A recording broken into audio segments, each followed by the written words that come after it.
things is it's hard to define what is spiritualism or what is a spiritual church, because when you say spiritual, people say, I'm spiritual.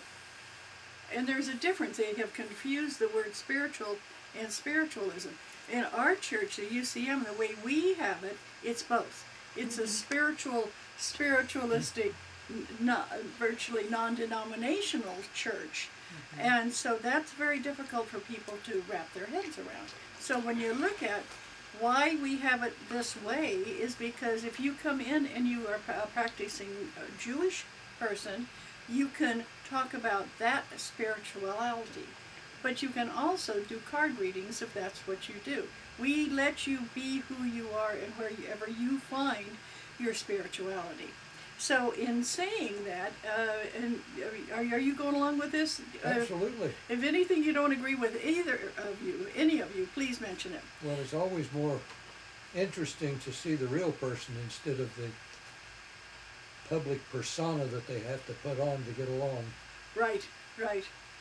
So I'm going to read you something. It says, spiritualism, according to the records, originated March 31st, 1848. Spiritualism is used as a term in philosophy to indicate the opposite of materialism. Sir Conan Doyle said, spiritualism is a religion for those who find themselves outside of all religions' belief. There are many different religious organizations now who embrace the belief of spiritualism. The history of modern spiritualism is so lengthy it would require numerous pages here to talk about all of it. But start looking at what is that spiritualism and what does it mean to you and how do you work with it in your world. And many of you have attended our church, the Center for Creative Living, and you realize that we feel it embraces everyone. And somebody said, well, you have to be specific. No, I don't think God specifically loves one person over another because of their belief. And so for me, that whether you call God Mother, Father, Earth, Wind, to me, it's that meaning that you put onto a being and an energy that you accept, whatever it is, as long as it's not negative. Because I know somebody once said, well, didn't you believe that Satan worshipers are okay? I said, I believe they have a belief, but it doesn't necessarily vibrate to mine. Okay, I don't make them wrong. It just it's not my vibration. So you can think of what you feel works for you. Because if you're interested in starting a church, as the head of a church, your beliefs are what you're going to be putting out there. Yes, you are. And you will notice, and I wanted to come up with some names of some different charters that we have in UCM, and I think it says exactly what I was trying to say. Alternative Healing Connection, the Blue Rose Ministry. You don't have to write these down. These are just charters. Center for Creative Living, Center for Infinite Growth, Chapel of Spiritual Fellowship, Church in the Wildwood, Church of Light, Gateway to the Heart, Goddess Temple, Golden Light Institute, Golden Light of Christ, Haven for Spiritual Travelers. And I've got to mention this because he is one of my favorite. This is Red Duke. And he takes people on UFO trips. And that's his charter. He's a UFO What's specialist the name of his church? In Florida. Haven for Spiritual Travelers.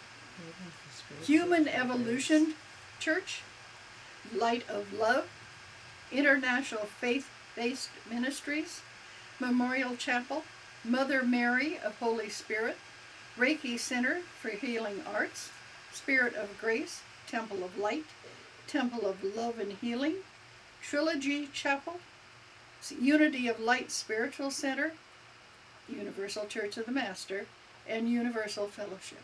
All of those are under UCM. Uh-huh.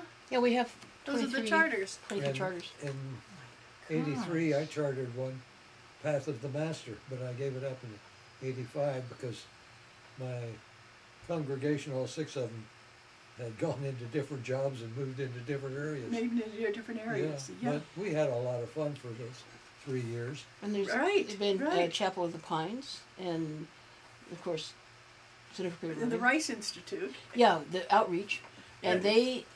they package rice for people in need of food in San Francisco. And so and when you decide, well, I want to do a charter. Okay, well, you can do it in just following some of these. You get an idea. Where are they all located? Are any Oh, local? do you want me to give you some Oh, of that'd the? be great. Okay. Oh, I don't have where they're located. I got it. Okay. They're some are in Colorado, some are in San Diego. They're in New Mexico, Nevada, A Arizona, lot in Oh, Florida. I'd Florida, love to New know York. this, Yeah. because Michigan. when I'm traveling around, I'd love to Michigan. drop in Yeah. and That would be fun. As Check we're it out. traveling Yeah, just let me around. know. I can get a list and I can that'd be introduce great. you and I know all of the, I know all of them. And they under There's Anya's under Church here in they say Texas and- some of them have a specific faith, some of them are Christian, some Still of them are recording? unity I don't based, think so. some of them are the Reiki, and but it's interesting what they're based on. Okay, and so I want you to think about that. If you want to have a charter, what is your belief? Is Do that you want it a working healing up there? ministry? Do you want it a teaching ministry? Do you want it a congregation where people get together? What kind of congregation would you like? Now, when I started out doing this, Yeah, that's still going. Yeah, it's going. when I was talking to Reverend Lynn, she asked me if I would come talk and tell you what I did before this. And I think most of you know, because you've heard me talk at the CCL, but I'll give you a little bit of idea. I got in touch with my spirit guide when I was 5, and I talked about Mahamaleo. Ma. That's okay. Mom's good. Ma. Mahamaleo. Thank you, Ma. And he's Hindu. And I didn't find out he was Hindu until 2 years ago. One day I was talking to somebody about religion, and I said, Ma, what religion are you? And he goes, Hindu, like, you didn't know that? and, but he's so universal in his feelings. And in India, they have been one of the few countries that allowed different peoples of different religions to come in, which you don't realize. There was times when we first started that there were religions that were not accepted in the United States. And there's still some parts of the United States that they're not accepted. So just think about that. The Hindus have been around as one of the longest religions, and they're the most accepted. And that's, I think, really interesting. But for me, right after I was born, I was baptized Episcopalian. And then we moved to Lancaster, and the closest church was Methodist. And when I went to the Methodist church, I was in the first few grades, and they gave you a pamphlet to read. And after you read that, they gave you the New Testament to read. And if you read the New Testament, you took a test, then they gave you a Bible. And after you read the Bible, then you could start, they would say, okay, we're going to give you other things to read. Well, being the bratty dotty that I was, I started reading the Bible, and I found dirty words. Mm-hmm. There was a word, harlot. I had to find out what that meant, and that was a bad woman. So I underlined it. And every time they said the word ass, even though they were talking about a donkey of some kind, I'd underline it. Every word that I thought was scandalous, I underlined. Unfortunately, I underlined them in red. Well, when I got to a Bible that what Jesus said was underlined in red, I was, oh my gosh, I knew right then and there that God was going to come strike me down. You know, when you're 9 years old, everything's black and white. And I was a bad... Except what's underlined in red. underlined red, and I was a bad person. I just knew that was going to happen. And but I think of that. We forget what the naivety of young people. No wonder they talk about give me a kid until they're 7 or 8 years old, is what Hitler said. And I thought that was the. What? I thought that was the Catholic Church that said that. No, it wasn't. No, it could have, but that's what Hitler said. And that's why the Hitler Youth, and they started them at an early age because of the indoctrination. So it's very difficult for a young person to believe in anything but what they've been told, because they're not ready to search. But as you get to be our age, you're going to find that people are ready to search. They're open, and I think it's wonderful that we have so many people that are opening up and saying, I'm not Catholic even though I was raised that. I'm not Jewish even though I was raised that. I am a searcher. I am looking. And that's what I see that UCM does, is it gives them a platform to use for that seeking that we did. So here I was Methodist, I learned all about the Bible. Then my dad came home from the Second World War, and he had shared a foxhole with a Catholic priest and decided that what we really were Catholics. So I didn't have to go to Catholic school, but my siblings did, and they really learned a lot. They sent me to catechism and I got tossed out, so they decided I wasn't going to return to that. But anyway, then my dad was running for an office, and the Catholic priest didn't like the idea that it was a different political group that my father was running for this political office. And he got so mad he changed and became a Baha'i. And most people don't realize that in the Baha'i faith, you can't run for an office. It's a non-political faith. They don't even they have temples where people can go, but they don't have organized churches. They don't believe in that type of organization. So we became Baha'is. Well, then my mother and father got divorced, and my mom married a fellow who was Jewish. And so now we were having lox and bagels for breakfast, and and learning some of the Jewish philosophy. And so that was why, when I talk about being everything, it seems like I had a touch of everything as I was growing up. At that point in time, I discovered Ernest Holmes, and I started reading Ernest Holmes' philosophy and really enjoying the science of mind. And one day I was sitting there, I thought, Dr. Ernest Holmes, I've heard that name before. And I talked to my mom. I said, did I ever meet Dr. Ernest Holmes? She said, oh, don't you remember? I said, what? She said, you came in and babysat Maria's kids, and we brought our kids, and we all went to a lecture by Dr. Ernest Holmes out of Los Angeles, and we brought him back with us to sit around and talk and have gingerbread and coffee. Oh, wow. And you were serving. I was about 12 at the time, and you went up to Dr. Holmes with a plate of gingerbread and said, would you like some gingerbread with whipped cream? And Dr. Holmes says, no, thank you. And you looked him right in the face and said, oh, I'm so glad that it makes more for me. And he turned around and looked at everybody and he said, that's what I was talking about tonight in the lecture. Being real. Being real.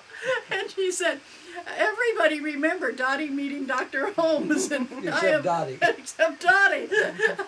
So here I am later on, and very interested in science of mind because it seemed to answer all the questions I wanted. Well, I started studying science of mind before they started changing his writings. Yeah. Where he was talking about astral travel, and he was talking about spiritual and metaphysical things that I had done most of my life. So there was a kinship. Well, I started taking classes and picked up one of the books, and it was different. It had been changed. Mm-hmm. And at that point in time, I was becoming a practitioner. I thought, wait a minute.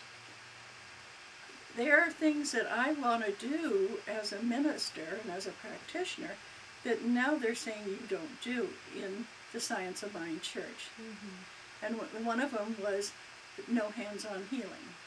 You heal as a treatment, but you don't touch the other person. Now that might have come about with some problems with the police, or I don't know why, but they changed to that. And the other was you couldn't do readings from the podium, spiritual readings from the podium, and that was another thing I did. So I thought, I don't know. I by then had become a minister. In fact, I was associate pastor. Mm-hmm. And I thought, this doesn't work for me because I'm not following my true path. And so I had an office right next to Reverend Angela DeBry of Solar Cross. And she was a UCM minister. And one day she said, why don't you change your ministry and become a UCM minister? And at that time, she was teaching a lot about the goddess. She was teaching a lot about things that were happening in Sedona. Mm-hmm. She was taking trips to Sedona and getting in touch with Paige Bryant and all these wonderful people and doing her work. And I thought, I think I will. So I changed my ministry. And that has been, it's 20 years ago this year that we formed our CCL, Centers for Creative Living. Now, go back to where I was before. I was in the Science of Mind Church. I left I came over and started my business under the Safe Place. Spiritual awareness for enlightenment. Spiritual Awareness for Enlightenment. It Right. was a safe place. And I read an article that they had announced in the county, I think it was statewide even, that if a kid is being abused or is scared, he can get on any bus or talk to any policeman and say, take me to a safe place. And I thought, well, I can't. That's too much conflict. That I don't want a kid showing up thinking that this is a place they're going to be safe and the door's closed, you know. So I thought, I was a minister the first time at the Center for Creative Living. And they had closed.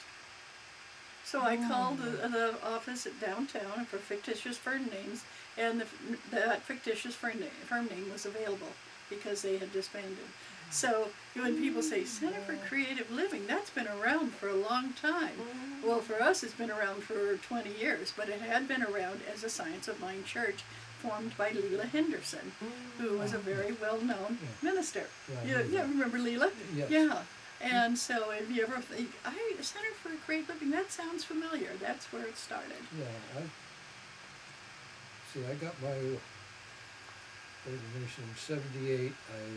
We were up in the office was up in San Leandro then, Right.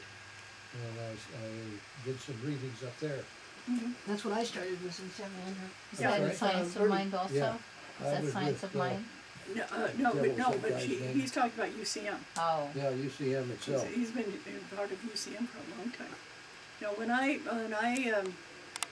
where Leela Henderson had her services was in elementary school, and across the street was where Bertie had started, and at that point Lavona, was right up there in between Sandy and Bertie, Lavona had her Lavona Stillman Hypnosis Yeah. Center was there.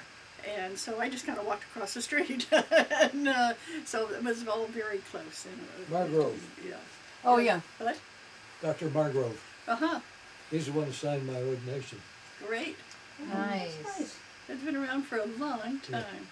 Oh, because you I reduced it sure did. and then put it in plastic. That's wonderful. Oh, that's a great idea. That's a great idea. Yeah.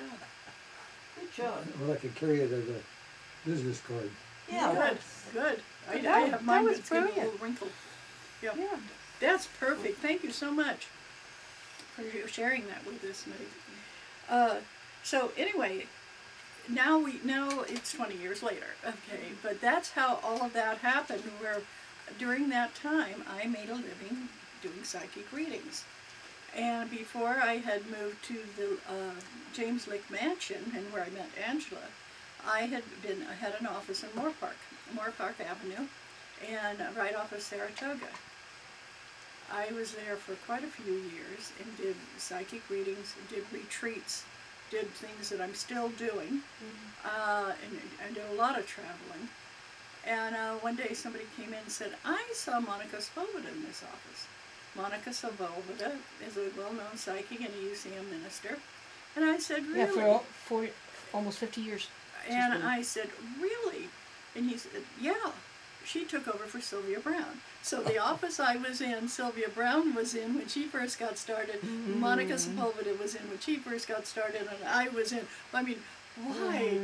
The Paulson office properties, I don't know why, but that coincidence there I thought was very, very An interesting. office Q. Office, oh, well, it was Well, no, it stayed Q. Because you took it with I you. took the Q with me. They had offices in there, and it had been office C. It was an office suite. An So it had office A suite. through. Yeah, and I said, well, I'd like to have the Q for Queen. Yeah. And he said, oh, and my friend Suzanne said, oh, put it on your door. So it went ABC, Whatever. DQ. Yeah, and your Q. There's your Q So it's down not there. quite in alphabetical order. But it was the same. It was the same office that they had been in. So I thought that was very interesting. But all the time I'm saying, I want to make sure that when I start my own church, that it's accepting of everybody. Well, here I was at the James Lick Mansion. Well, guess who had the downstairs they rented? The Center for Living with Dying. Oh. Oh, wow. Yeah. So that's where that Yeah. connection between uh, the wonderful Reverend Dr. Janet Childs and Ronnie Grigsby and all the Yeah, I people remember that you, Ronnie out there. yeah, Through Regina, came out the first time. mm-hmm, yeah, A couple of times with Carol, but it was, her health was so bad we couldn't go. right, yeah. And what was interesting about the mansion, and still is, it's haunted. Uh-huh. And so I would talk to the spirits, and they have a little grove there that used to be a kind of a. I think they at one time were growing grapes, and then they started growing flowers over this structure, an arbor, and you could talk to fairies. And so I would have classes and say, "You want to go talk to the fairies?" And they say, "Really, they're fairies?" And I'd say, "Yeah." And we'd go out there, and I say, "Shh, no," and respect them. And they say, and they'd all just get that look. They giggle. Yes, they do. Fairies giggle. And then other times we'd be sitting there and you'd hear somebody walking up the stairs, and there Nobody there. nobody there. Well, then we So- talked to the trees, And we talked to the trees. and the cork tree was always talking smack about the other trees. I and- know the trees do talk smack. But what a wonderful place, because it had been there since 1853. What a wonderful place to have our first church start. And at that time, it was a Center for Infinite Growth and a CCL, and also Well, Solar Cross, because Solar the Cross. is Infinite Tom and Mary's church was over at the Masonic Temple. Yeah, but They're on Scott. sometime they would have meetings there too. So we were all, that era. Oh, for Pete's sake. I But didn't realize that was the church I went to with a friend of mine, Tom and Mary's, Church. on Scott. On Yeah. Scott, yeah. The Masonic Temple. Uh-huh. I went in there several times. Yeah, that's what it was. You were so connected. Yeah. Without knowing it. I knew Dr. Scott at the Science of Mind. Oh yeah. Oh, yeah, he was everybody great. knew And Dr. Sylvia Brown, I knew her. I went to a couple of meetings. First one, I'm sitting in the front row and she's doing readings. And she looks at me and she says, "I can't read you." And I said, "I know." And she went right on to somebody else. So we talked afterwards and she says, "Who are you?" I said, "I'm a UCM minister." "Oh," she said, "that's it," and went on. Oh, you. Okay, so remember I started out saying the newest franchise of the one that's moving the fastest has to do with tarot reading and psychic readers. Yeah. And I think what it is, it's in the rest of the country. Because our heyday was really what we're talking about, when it seemed like everyone was doing some type of reading. Like 20 years ago. Was 20 years ago, was doing some type of reading. The fairs that Eric Nee said were incredible. Oh, we'd have At one time, 50 people in our one time I classes. did a class on getting in touch with your spirit guide, and I had 100 people.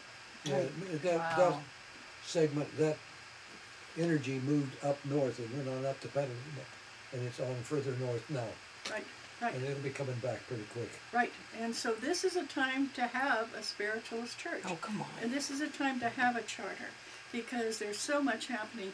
Notice that It's got Reiki the is sleep getting set very in. popular again. Sleep timer. Well, no, Corey's been. Corey turns it off or something. Okay. When and as you all know, when I took Reiki, I took from Mrs. Takata, and that was up at Beth Gray's and we had Woodside, and Mrs. Takata was coming over from Hawaii and spending a month teaching people Reiki. No one had ever heard of it before. Mm-hmm. It was very expensive. Mm-hmm. You know, it was $100. And for your basic Reiki training, she had Reiki, and then she had Master. There wasn't anything in between. Mm. And to become a Reiki Master, it took a year Mhm. and a lot of intense work and study. But your basic, she taught you in a month, and Check the it was popcorn. very, very interesting. And she was a delightful little Japanese lady. Corky talks about when she was taking Reiki, that they would say, Well, we had a potluck, Uh-huh. and Mrs. Takata was there, and so she gave a little introduction, before we started the, prayer and stuff, and she said, I know this will be wonderful food because it's made with Reiki hands. and so every time I think of that, about what a wonderful thing to say when you're a guest at a place to have food. Probably a potluck. If I know our group, it's probably a potluck. So now, why would you want to have a charter? Well, I'm going to pass out one of these to everybody. If Tamara, if you could pass out one. This is kind of what I've been talking about. And this is what you all know. This is what we do at CCL. This is how we... Sorry, my fingers wouldn't work. Okay, it's kind of stiff paper. Yeah. That's and this is just for you to take home, because I talk about CCL in case there was anybody here that had never been there before. Okay. Now I'm also going to pass out something that's called "Why Don't You Have a UCM Charter?" Because to me, this is one of the greatest things that you can do, is to actually have a charter. And it is so easy once you become ordained. You know, so many people think that if you're going to have a church, you have to start big. It's only a couple $100 to start a charter. It's not that hard. It's $200 to get. Well, a it's charter. $200 a year, but theoretically, you know, you will be making the money in the church. And what you do is you decide, there again, when I read the list of people who have charters, you decide, what kind of charter do I want? What do I want to do? What do I feel that we need right now? For me, I think it's peace, love, and understanding of all. And you might say, but they need to do healing, like with our wonderful Reverend Donna here, who does Reiki. They do healing. When you were talking about astrology, there are so many wonderful areas of the metaphysical realm that people don't know anything about, but they have such a connection with who we are. Mm-hmm. And you could do like Solar Cross. Well, it was started out as this was Solar Cross, the New Beginning, because when they started out Solar Cross, it was all about astrology. It was an astrological church.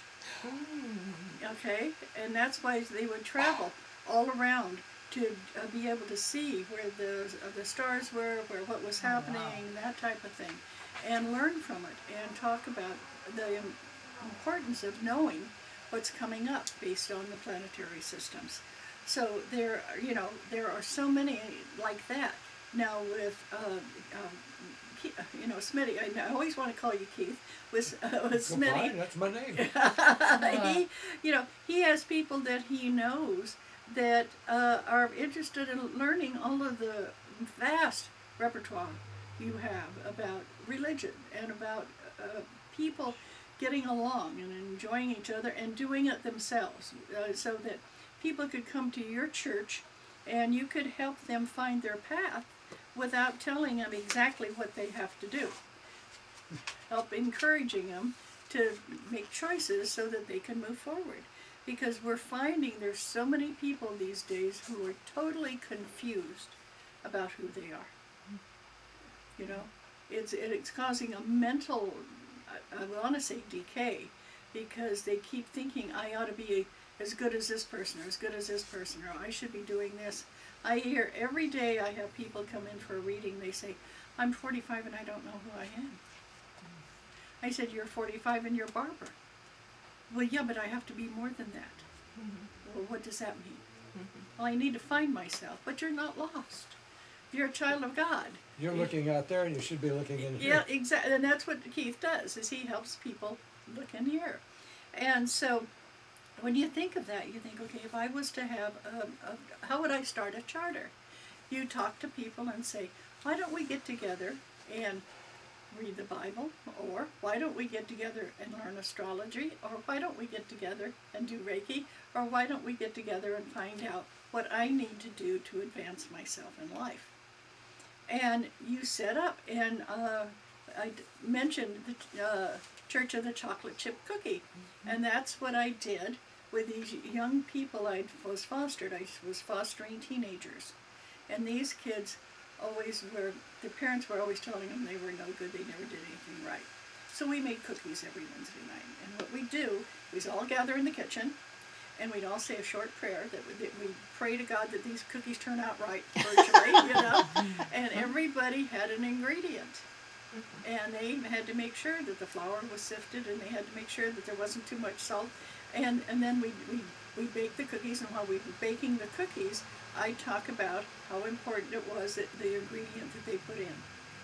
You know, some days I talk about how the eggs were really important, or the flour was really important, or the salt, how good the salt was to make it good. And then the chocolate chips. We wanted to get the really best chocolate chips at that time to put in there.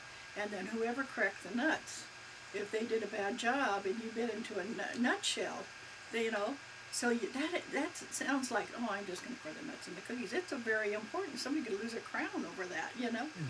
And then after they were done, then we'd either have milk or coffee or tea, and we'd sit down and enjoy the cookie, not just gobble it down. And we'd sit there and take a bite and say, what do you taste? I can really taste the chocolate chips.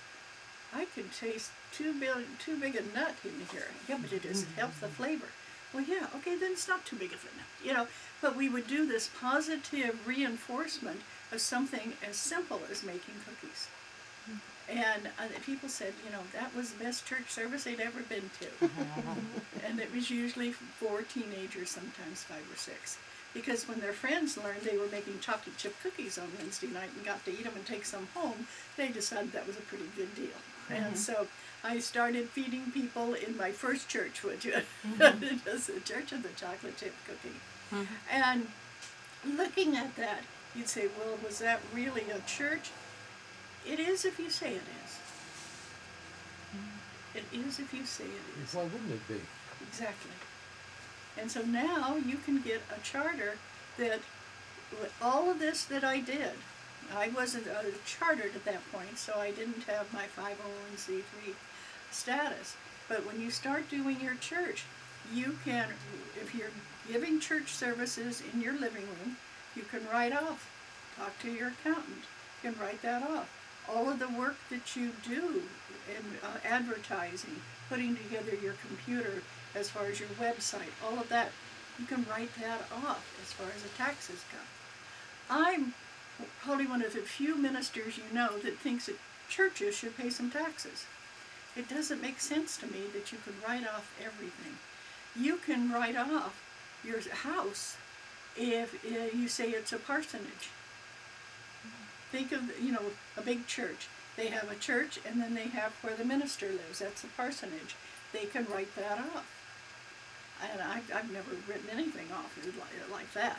But there's so much, when you look at the 501c for churches, nonprofit. And depending on how you have to dress, you can possibly. If you have your robes that you can write off.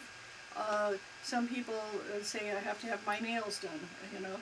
I probably should have my nails done, but I don't write that up.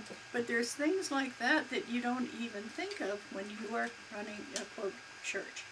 Now, they are going to really you have to make sure that if you're hiring somebody, you're going to pay them, and then you get into payroll taxes and that type of thing. That's not what I'm talking about. I'm just talking for you running your own church. There are things that you can do that you'd be amazed at as far as writing it off. But the other thing that to me is so much more important is being there for people. Watching them heal, watching them learn something new, watching them mentally and emotionally be able to start looking in the mirror and saying, I'm wonderful. You know how difficult that is for almost everybody? When I'm up at the podium talking, I see everybody's face. And when I said, I want you to visualize coming out of the shower, looking into a mirror stark naked, and saying, I'm the most beautiful person in the world. And how many people look down? They no more can think of looking in a mirror and saying they're beautiful than fly. And I know people think, Dottie, why do you keep telling us that we're beautiful? We should know it. Yes, but when you look out there and you see those people, you go, oh my gosh, they don't know it. They're a beautiful child of God. So think about that. And you can start out with 3 people gathering together and have a charter. And what Corky was saying was there would be people that they get together and they hand out rice. Anytime you want to do any charity work, it really helps if you have a 501c3. Okay. Now, to get a church and to start it,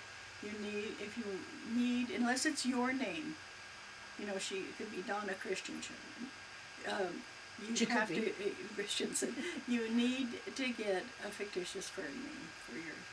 You don't need to be incorporated. Okay, most people seem to think if you're a church, you have to be a corporation. Yeah, so with UCM, it would be the name of your church, and then it'd be UCM and what your charter number is. So we're the Center for Creative Living, UCM 801. And that's our title. Now, if you want to go on and become incorporated, that's perfect. I mean, that's fine.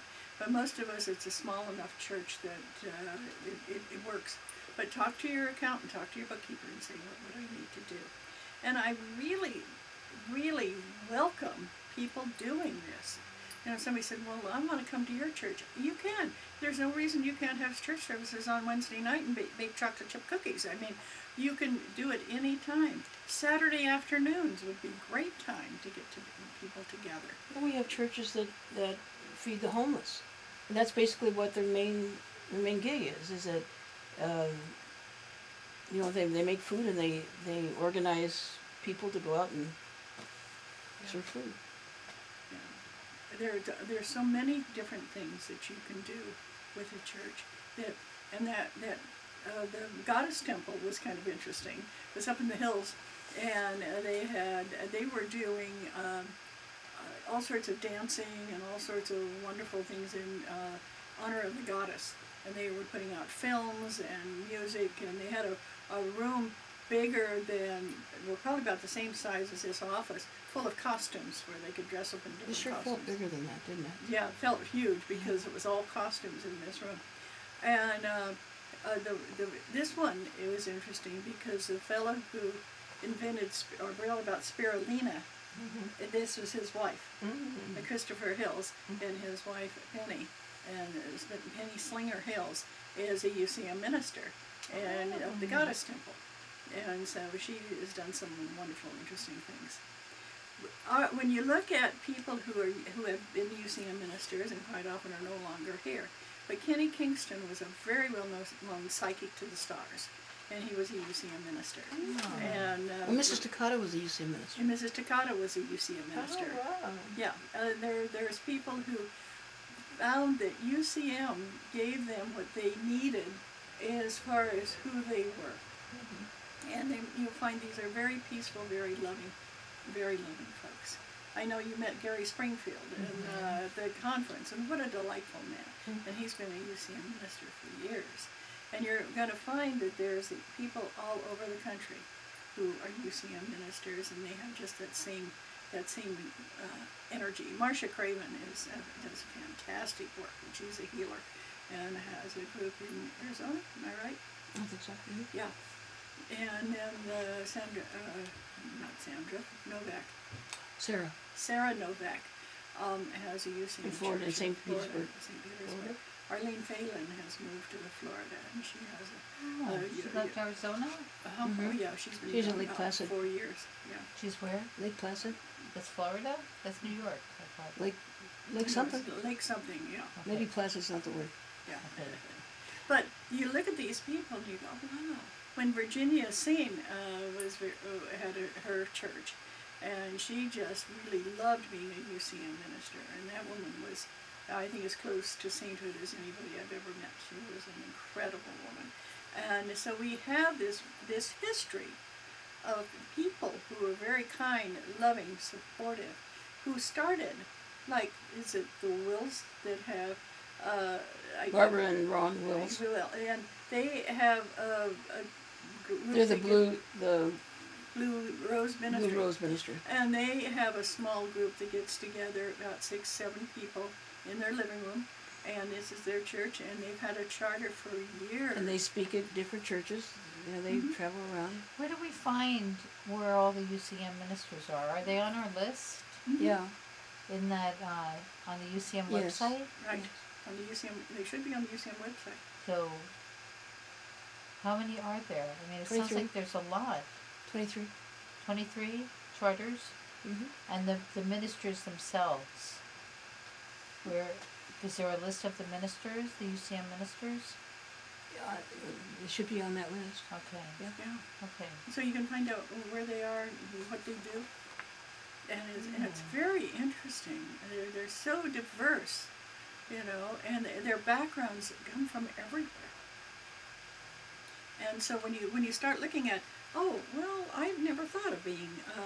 Yeah, we have one gal that's in in somewhere in like Orange County, I believe, and she uses her ministry because she administers at crime scenes, and so she always has to have her card embossed with our, you know, so to make it official, so that she can show it at the crime scene or at, you know, at the crime scene, and go and do what she does. It's interesting, isn't it? Yeah. There's all kinds of people do all kinds of things. Some people administer to animals. Some people administer. Just everybody has their story. We did have a church that met in a bowling alley down in the, you know, in the when the cafeteria part was closed. You know. Yeah, but they said it always smelled like popcorn. Or was that the group that met in the theater? The theater, The yeah. theater. She said every time they went in, the theater was closed, you know, but it always smelled like popcorn, and they always made her thirsty when she had church. Because that's the biggest thing of people when it starts growing. Well, where do we have our church? And like we were talking about the Masonic Temple, and there's various places you can get that aren't real expensive. But the problem with the Masonic Temple, you need to haul in your chairs. Mm-hmm. You need to, you know, if you have something with tables, you need to haul in your tables and chairs. Clyde used to do that for CIG. He was the one that always hauled in and set up the chairs. I mean, We spent years doing that. Yeah. That's for sure. and there's so we're lucky that we have CCL, that we have a big enough sanctuary that one point we had a memorial, and I counted, we had 125 people there. Wow. But do you know why we could put 125 there? Because you can seat more people in a funeral or a memorial than you can at a wedding. Because people don't mind sitting real close to each other if they're in grief. But if they're there to be, express themselves and happy, they don't want somebody right next to them. Isn't that interesting? It's like their aura shrinks. Yes, it And does. it allows them, to put more people in there. And I know because we used every chair we had, so I know it was right at 125. And that was for Chris Call's, Reverend Chris Call's memorial. And she was a healer. So when you think of that, anybody who decides they want to start their ministry, they can, either rent space or use space where we are. But that's not what other folks have in little tiny towns. Some people, there's a ministry group that meets in a firehouse. I mean, there's people who meet, somebody here used to meet in the back of Harry's. They meet in the back. I mean, it's wherever you can find a place where there's enough chairs. It's always nice if you can meet outside, but the weather does change, so you want to try. But you don't have to worry about where you're going to meet until you start having enough people that you need to figure out where you're going to put them. So many people do that. They start worrying about, well, the place isn't going to be big enough. Don't worry about what it isn't. Be glad for what it is. It's your house. It's comfortable. People can come and meet there, and it feels really comfy to be in somebody's home and be accepted. And that's what I was saying is you can start a charter in your home, local community center, offices, fraternal halls, the Elks, the Moose, the Kiwanis, and some schools will let you use their premises and for a small fee. You don't you don't need to get out and buy a church. And now, But it would be fun. yeah, it would be fun. But so when you start, reach out to friends, or reach out to people that you've met at an organization. For instance, Joan Stutz, she goes to you just lost Toastmasters. Toastmasters. Thank you. what a great way to meet people and say, oh, why don't we get together at my house and talk about, whatever you want to. So you can start looking at, but you can meet people at a dog park or a gym or, any place and start talking about the latest metaphysical book you've read or the spiritual event that you've gone to. And you'll find that the people are interested. Everybody I talk to when I'm doing readings is lonely these days. They say, well, I want to meet a group, but where do you meet a group? I said, go to church. Oh, I don't like church. And I said, why not? Well, they're always telling me what to do. I said, come on Sunday, and I'm not going to tell you what to do, except maybe pick up a chair. Find a church that you feel comfortable with, and there's plenty of them. And I was surprised. I didn't realize, because I haven't gone to anybody else's church for a long time, that some churches you have to have a membership to, and the membership is expensive. And I thought, wow. One gal said, yeah, it's $100 a month to join. Whoa. Be a member in the church. And then you have to tithe too? No, that's your tithe. Oh, your okay. membership is also your tithing. Yeah. So I know you write it Emil off used to your say, taxes. why don't you guys charge? Why don't you get a membership? It's like, we don't want to do that. We want people to feel free to come and go. Yeah. And come and stay or go or whatever. Yeah. And so you want to think, and there are some people who make loads of money, and you see them every Sunday on television and making money and having churches. For them, they went into the church with an idea of making money, I think, because it looks like that, the way that you have it situated and set up. For us, that's never been a thing. Well, No. there's one that I really like. Joel Osteen. He does not take a salary from the church. All of his money comes from his trips, his books, his CDs, and his talks. He does not Yours take a is- yeah. salary out of that church. I mean, not that having a church you don't earn it, but yeah. Do you want me to tell you what I do? All the money I make doing readings goes into the church. Yeah. And then I get a salary. Yeah. And the salary is not what I've made. Yeah, it's I 1 make week's about worth of what? $2,500 a month doing readings, and I take $1,000. Somebody said, well, Dottie, you ought to give yourself an increase. And I said, why? As long as I'm making it and I'm enjoying myself, why do I need any more money? I know that's kind of a silly attitude, but that's the way I feel. So, Well, we'd rather have the church. There they are, telling you what to do again. I know. They tell us what to do. Yeah. But it happens to be my board. Yeah, that's another thing. You need a board, and the board is the president, vice president, secretary, treasurer. and treasurer. And you don't have to have that many people. The president is that, but you can have a treasurer secretary if you want, or a vice president treasurer. And then we have other just lay members that are on our board, because that way not everybody has a heavy job to do. And then we have open meetings, so when we do have a meeting, everybody's invited. Yeah, everybody's invited. Yeah, so we'll say, okay, we're going to have a board meeting, and everybody's invited, and you come into my office, and that's usually how many people are there. There's about 8. There's our books are pretty much open. If you want to know how much we make, I'll tell you. Yeah. So when are the board meetings announced? Because I never hear, are they announced at the beginning of They service? announce when I feel better. That's been the problem. Last year I was so sick, we only had 2 board meetings, and this year we've only had 1 so far. Oh. So, by law, we need to have 1 a year. That's why Membership UCM meeting. has one big meeting, the membership meeting, Right. and that we have the conference. Okay, but the board meets more times than that. Quarterly, yeah. But they Do don't you ever put it in the Oh, yeah, newsletter that goes out? Oh yeah, sure. Okay. Yeah, now you'll notice it. And Okay. you say, okay, I Right. can know that. But most of all, when you want to become a minister, act ministerial. Yeah. That's kind of difficult sometimes. I have one person that just seems to push my buttons constantly. And have you ever had that in your life? You have Yes. a person that just, every time they say something, you feel like you want to strangle her scrawny little neck.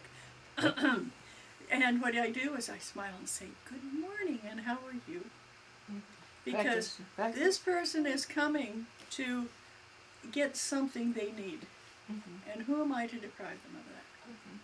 But as the head of a church, we had 2 incidences of people feeling like they were being physically attacked or sexually attacked.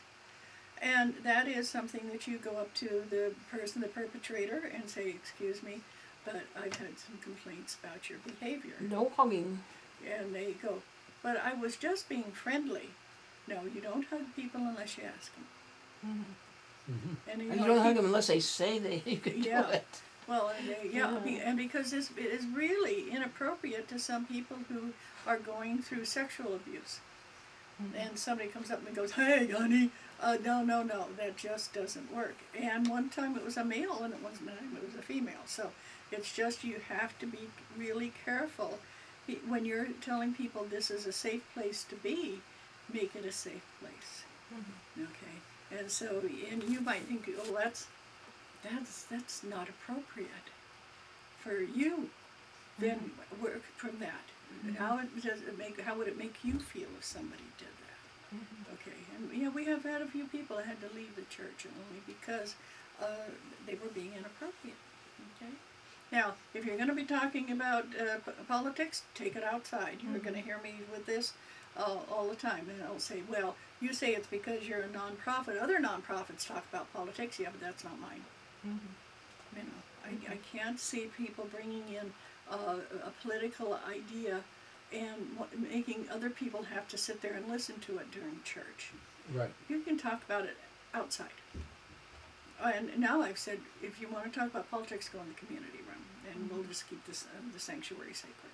Oh. Yeah, we'll lock the door and let the winter out. Yeah. Okay. Number 3 on the white one. It says, "Why should you start charter?" Okay. And I'm going through all of the things of what we do. And the biggest one that I'm so proud of is our AIDS retreat 4 times a year. And I'm sure you've heard me mention this. Not only was I there with the Center for Living with Dying, as that's the way we started, and they started talking about doing AIDS retreat, and then I had a place that they could do it that had more space. But also my brother died of AIDS, and so for me that's one of my charities. And the idea that they were going to have a group meeting together, that was one of my favorite charities. I've been talking about that, and I'll probably cry because my brother Bart's birthday was today, and he would have been 67. And so my sister called and said, today was. I said, "Yeah, I know. That's Bart's birthday." So so there, what I'm doing is I am being my authentic self. Okay.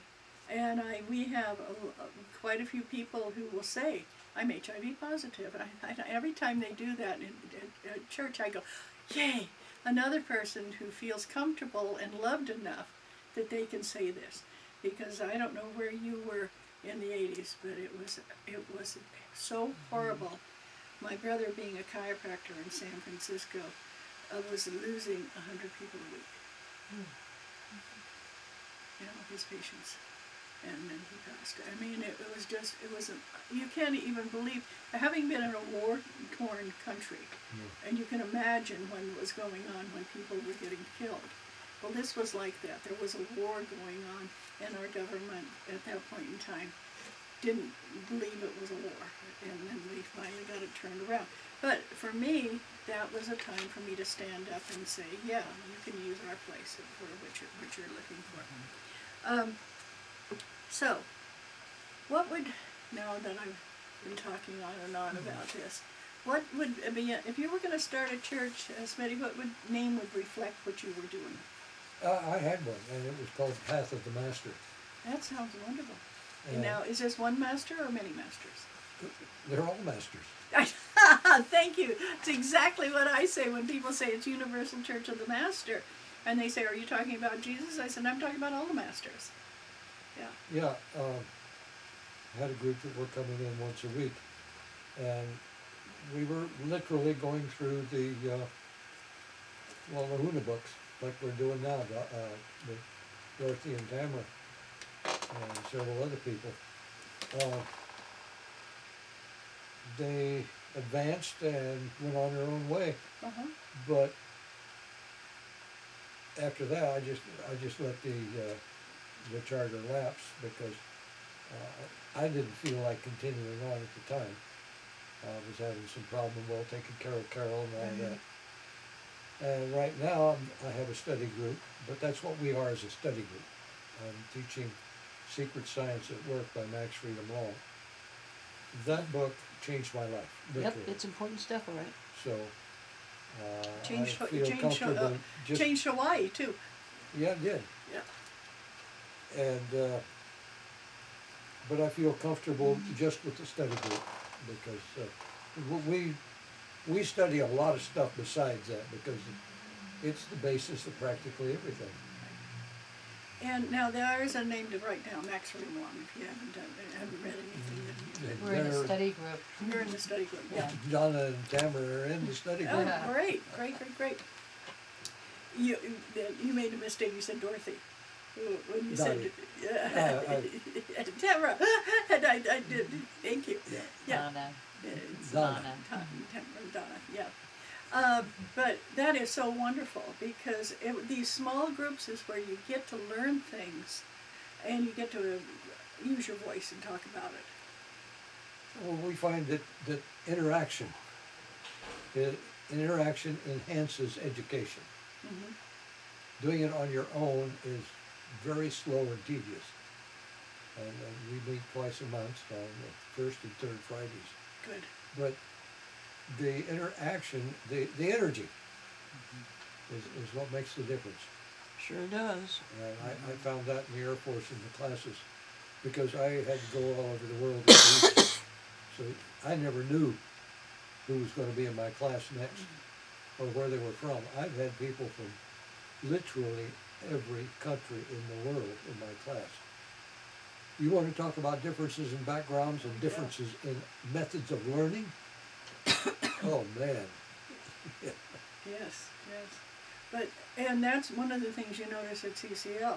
Yeah. When people are free to raise their hand and stand up or say whatever they want to, because that's that interaction Yes. that I think is very important. I'm so glad that you've got that going. Yeah. Yeah. So, Tamara, what kind of church would you like to have? Charter would you like to have? Probably more healing than anything else. Mm-hmm. And would that be physical or emotional or spiritual or what type of healing? All of it? I couldn't have all of it. Sure, you can have all of That's the whole it. thing. I'm a big believer in having all of it. Yeah. And, I don't believe you can have one without all the others. well, there are some people who do. Yeah, I You know, we That's our watch them problem. work with that. They feel like it has to just be one path and one way. Yeah. Any idea what you'd call it? It depends on where. I think I'd like to make sure that the local people, Mm-hmm. it would mix with their thinking. Good. So I'm not sure where I'm going to end up yet. Right. So. I've got to give you a name that I was working with my dad, my father was an attorney, and I was a paralegal for years. And we had this group of farmers come in, and they wanted to incorporate. Mm-hmm. And my dad said, well, what's the name of it? And they said, Esoteric Incorporated. Isn't that a great name? I But like for that. farmers? Yeah. You know? And I've never forgotten that because, you know, we were thinking Red Bull That's Incorporated or something like that. Yeah. But esoteric kind of says it all, you know, Yeah. brings it all together. Yeah, the Academy of Esoteric Studies. Yeah, it really, so I've always thought of that. I might name something that. Yeah.